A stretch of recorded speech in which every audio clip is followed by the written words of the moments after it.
Dáždica, no. Čaute, chalani, poznáte značku Mám piči? No jasné, jasné. Poznáme. A sledujete to aj niekde na sociálnej sieti? No, mal by som sledovať.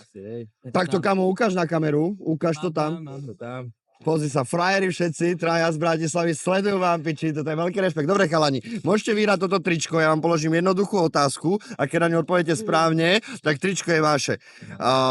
Ako sa volá samica dážďovky? Alebo teda samec, samica dážďovky. Ako by si ich pomenoval? Samca a samicu. Dáždica, no. No skúste sa nad tým zamyslieť, čo hádam ste to v škole mali. Akým spôsobom sa môže taká dážďovka rozmnožovať? No tým prstenom, ne? No ako neviem, či prsteňom, to ja zase nie som nejaký.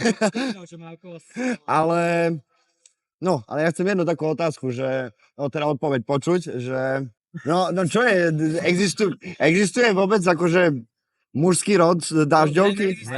No a to znamená, že není a ne, ale že ako sa rozmnožuje, že je oboj... obožívaník, no. Ne, oboj pohlavná. No dobre, ale my máme piči, kámo. Sice si to neodpovedal úplne dobre, ani s mojou pomocou, ale my máme piči, takže tričko je tvoje.